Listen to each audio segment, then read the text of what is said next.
A great test of any man is how he responds to a joint injury. But before you even respond to a joint injury, you actually need to admit to yourself that it is actually there. And most blokes with joint injuries won't even admit that they've got a joint injury. They'll be like, it's fine, it's just a niggle, I'm just getting old. Whatever the excuse is, if it hurts, it's injured, right? Now, I'm not saying that you need to restructure your whole training program. You just need to make a few adjustments and that injury will start to progress, get stronger, become more resilient. Job done. But it will never improve if you can't even admit to yourself it's there. Obviously. How to stay on plan with a joint injury. Today I'm going to talk about the mindset that holds most men back in this realm. The mindset that is associated with doing a thing, getting a little bit of results, then falling back to square one. Doing something, getting a little bit of results, making a little bit of progress, then falling back to square one.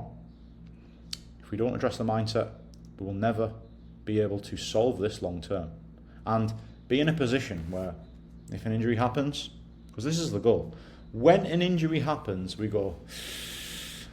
just shrug our shoulders, smile, welcome it with open arms as a learning opportunity. And I'll talk about some specific tactics as well with regards to getting over some injuries. But the tactics mean absolutely nothing if you don't believe that they're going to work. Right, gentlemen, let's get cracking. Until these two mindset shifts have happened, bit of a tongue twister, your life will be filled with different tactics: acupuncture, stem cells, surgery, cold plunges, ice baths, supplements, TRT, marijuana, which will only ever provide temporary relief. Temporary relief is not how we want to live the rest of our life. It's a choice. With joint injuries, the fear of making it worse is a lot more potent.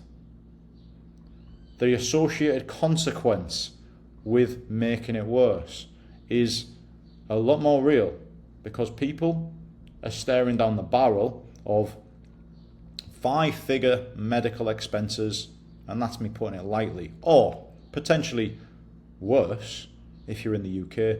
The waiting lists for surgeries are close to like 12 months of your life. I remind you, when we train our muscles, we are aiming to cause microscopic tears to the fibers so that they repair and grow back even stronger. This is exactly the same with the bones.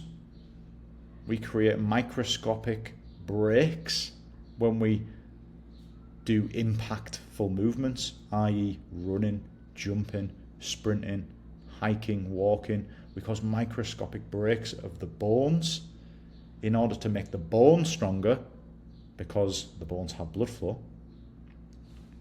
The same is with the ligaments and tendons. The same is with the menisci.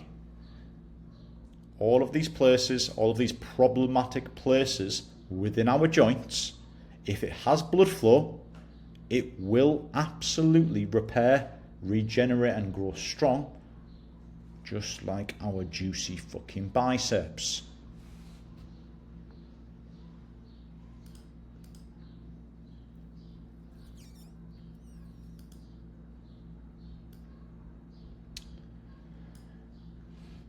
Is the following possible?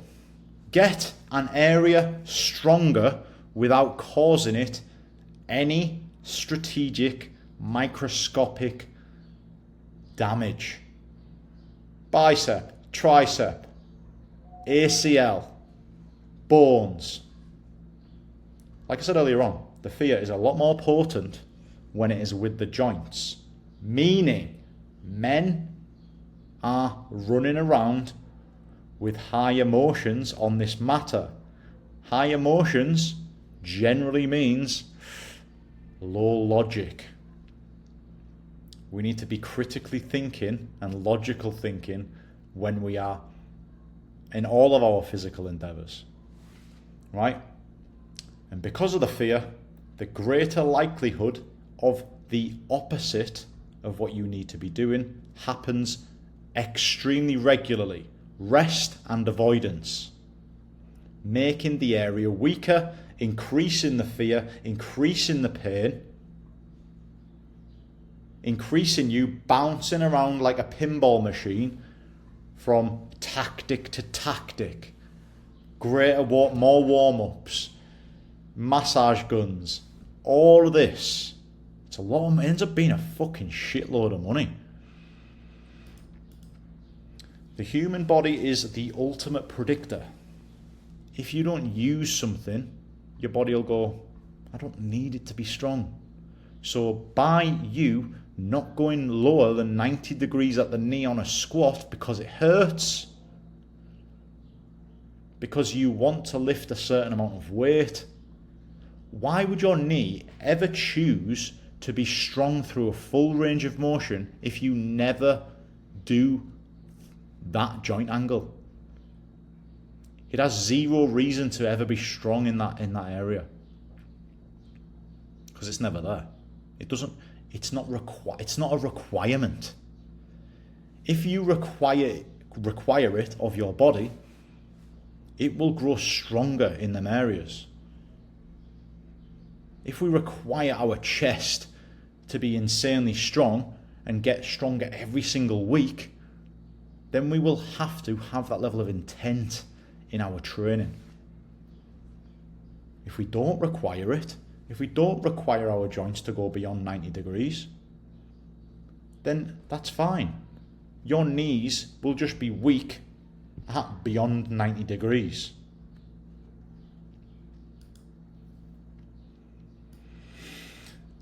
The fear of pain and the fear of inflammation is a lot more serious with a joint injury.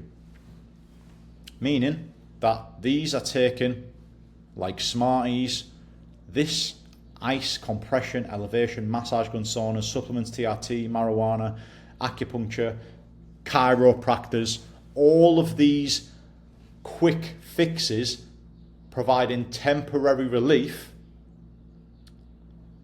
These people will welcome you with open arms and say, thank you very much. See you next Tuesday. See you next month. They don't address the root cause. And they don't address the character. This video does exactly that. Mindset shift that needs to happen. You need to realize that the pain and the inflammation was never the problem. Spending most of your time researching for relief, time, energy and money, thinking about symptoms, thinking about management of symptoms instead of the reason why the symptom actually happened in the first place.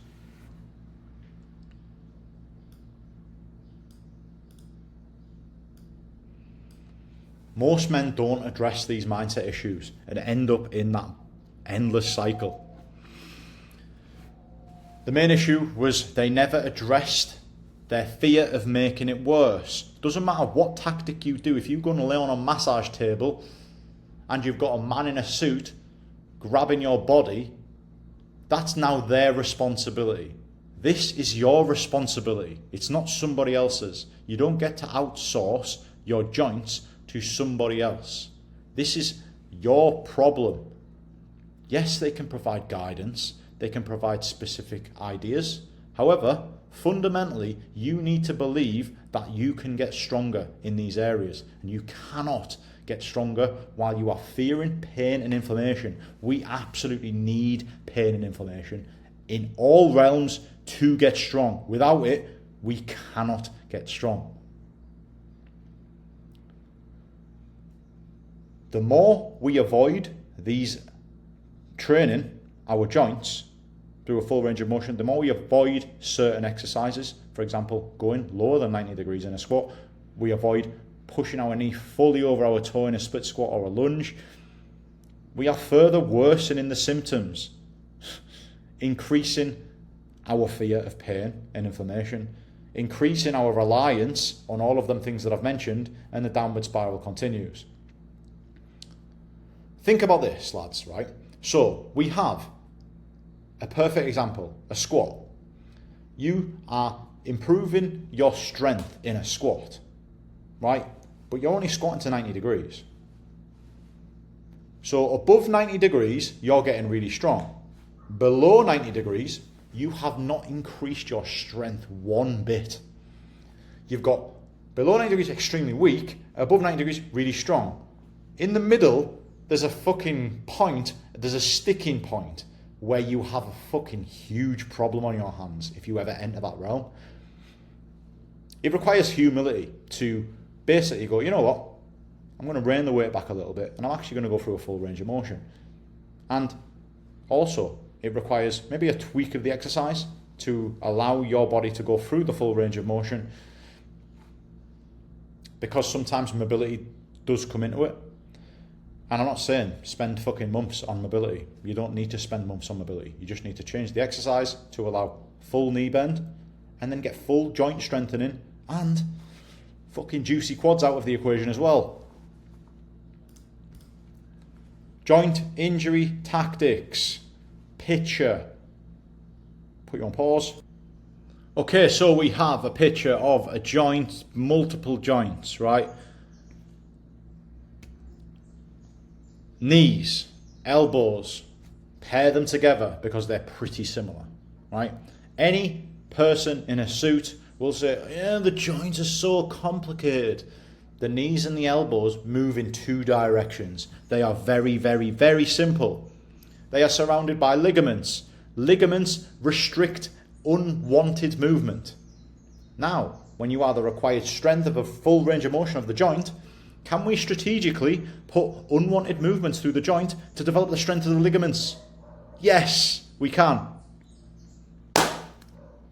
We can. Your knees are your life, gentlemen. It's important that we've got ligaments. Right, okay, who cares? It's complicated. They're all weird names. Who cares? We get the joint through a full range of motion in a good space. Pain-free, increase the strength of the joint through a full range of motion. Then we can start to enter into something called shearing forces. It's basically putting a little bit of horizontal force through the joints to specifically strengthen the ligaments. This is the same for the elbow, this is the same for the knee, same for the shoulder.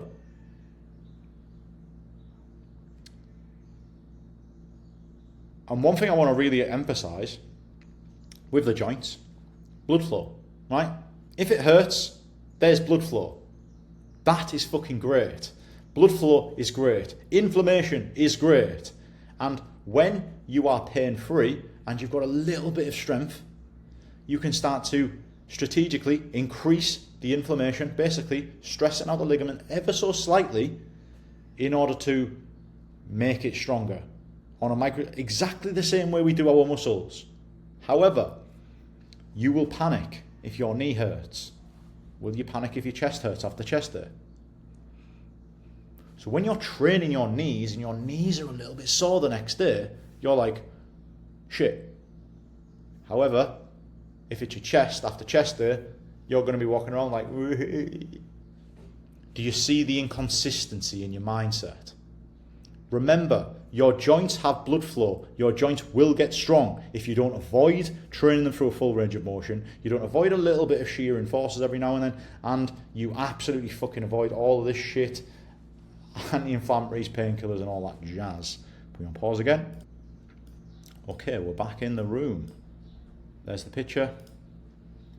Okay, 3 actionable tactics you should take into your training immediately.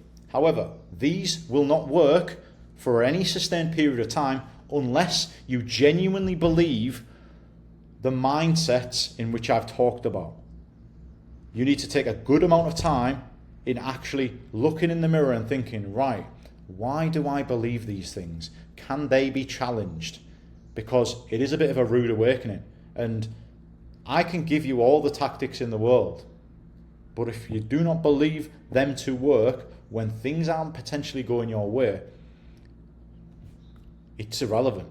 It's absolutely irrelevant, and you're just going to bounce around this as a new tactic, a new shiny object, as a means to get rid of your joint injury. However, in 5 months' time, you will still have that underlying fear of pain and inflammation, and fear of making the area worse if it's a different area of your body.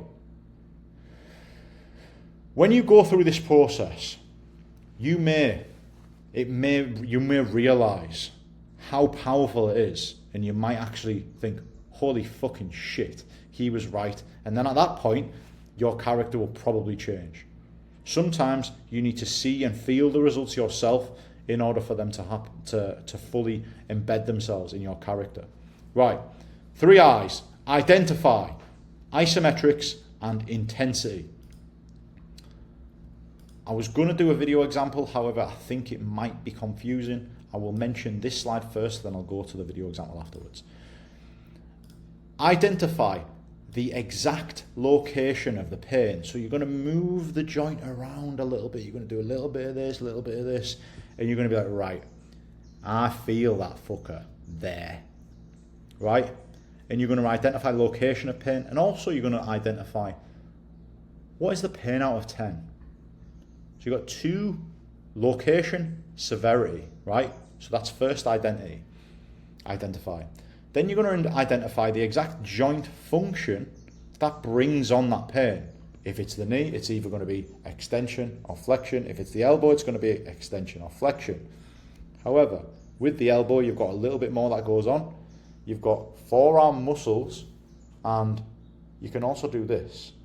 You can't really do that with the knee. So, I'm not going to get specific with the joints. Tried not to. I did there. Now you're probably very confused. Exact joint function that brings on that pain, right? This becomes more evident when talking about, joints that are a little bit more complicated than the elbow and the knee, i.e. the shoulder. I'll just put you on pause 1 sec. So here's the shoulder, and here's me trying to identify exactly which function of the shoulder, because the shoulder has different things that it can do.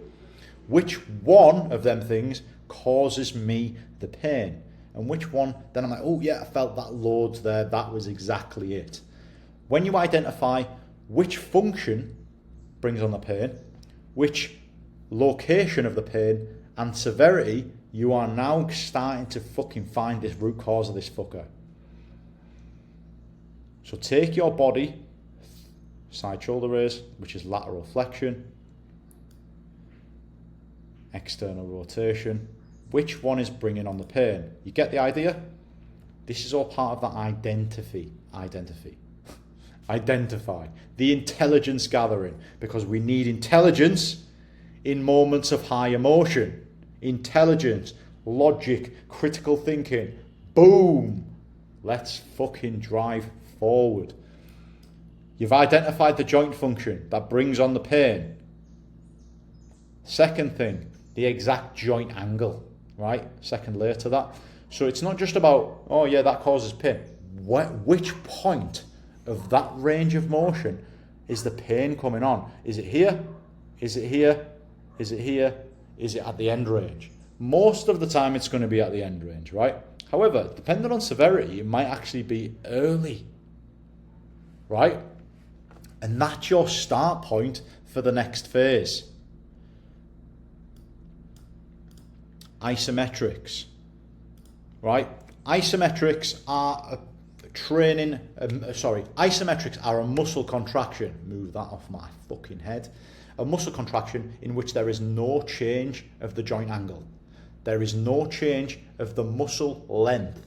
There is no change of the ligament length, right? It holds the same length. Everything is tension, constant tension. None of this on the muscle fibers, none of this. No shortening, no lengthening. It stays the same, it stays strong. It's like that plank type of position. Everything stays strong.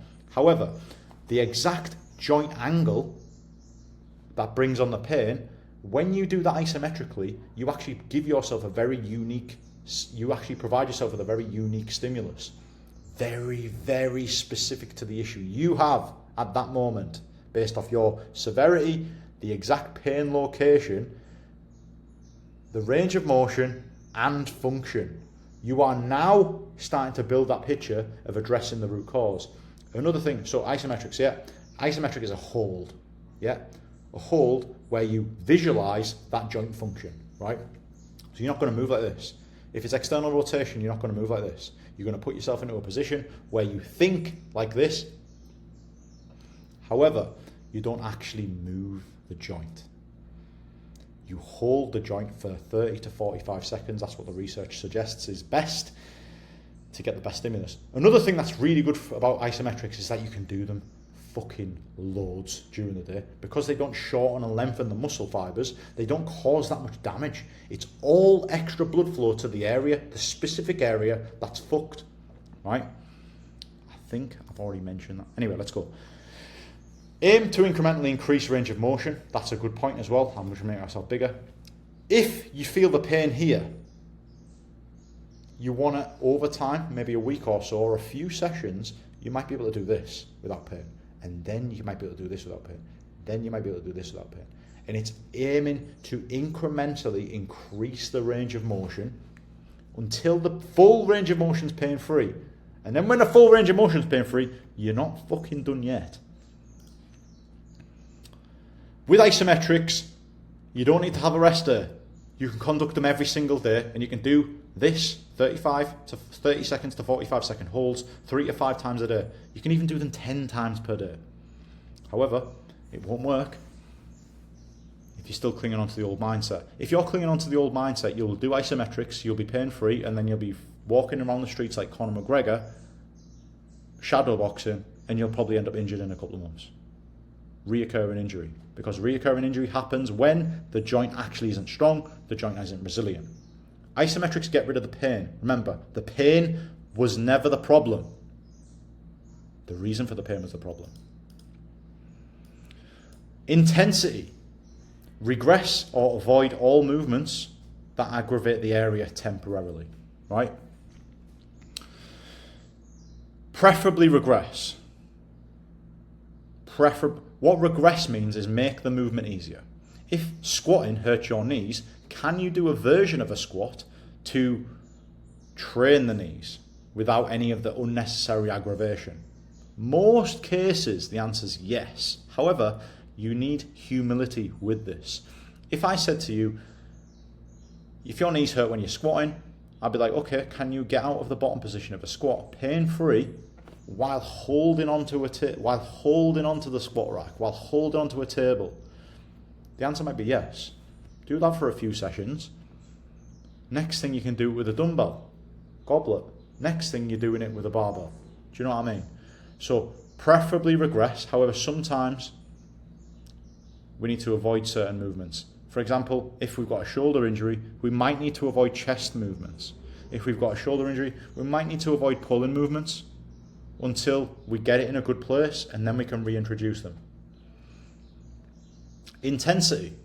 It's important that even though we're doing isometric movements, we've got the limitations, that we earn the right to progress the intensity, depending on severity. So, if you've got a fucking brutal injury, whether it's a knee injury, shoulder injury, whatever, it's important that you do the isometrics, but do them very carefully, like 40% contraction. Or you do it 50% contraction. And then when 50% is pain-free for 30 to 45 seconds, you then increase the intensity to 60, to 80, to 100. But you don't start off at fucking 100 because there's still tension in the muscle fibers and the ligaments, still tension. You need to treat that with respect. Hopefully that makes sense. Okay, so the path, the process with this all, right? You've got the isometrics, which we've talked about. Incrementally increase the range of motion until the full range of motion is pain-free. However, this comes with a problem, and I call this the hero phase. When you have done phase 1, you are pain-free. You think you have fixed it. You couldn't believe it was that easy. But the pain was never the fucking problem. I keep saying the same thing again. The pain is a response to the problem. We need to fix the underlying strength deficit, the basic joint strength build, and then we need to do the advanced joint strength build. So phase 2, you're going to do the regressed movements only to strengthen the joint, and we're going to incrementally increase range of motion until the full range of motion. You can move now through the full range of motion without pain. This is incrementally, isometrically holding the position until it's pain-free. Now we're going to move the joint. Yeah, so there's phase 1, isometrics, phase 2, we're going to move. And then phase 3 is where we just do normal training again. However, we bring in them shearing forces, the little bit of horizontal forces, and this is called late stage rehab. It's where we actually specifically we've got the foundation strength of the joint, and now we're specifically going to go, bang, I want my ligaments to be fucking stronger next time so this shit never comes back. And that is late stage rehab. But you can only go in the required order, and you have to earn the right to progress. You cannot just go, I'm going to do regress movements only if you haven't done the isometrics. You can't go from basic. You can't skip phase 3. This is you back to normal training, by the way. Normal program here. But if you don't do the late stage stuff, it's going to still be in the background. Your joint's still going to be a little bit not 100%. And it's because you just didn't do the final bit. Hopefully that makes sense. Do not feel like a hero. Enjoy the results. Enjoy the fast results from phase 1. But do not think because there's no pain, your joint is all of a sudden strong and resilient. It's very vulnerable at that point. And make sure that you get it strong and get it fucking resilient. Weak character equals weak joints. Fix the character first and wave goodbye to falling back to square one. Weak joints, strong joints, resilient joints. Just because you are pain-free does not mean that you are strong.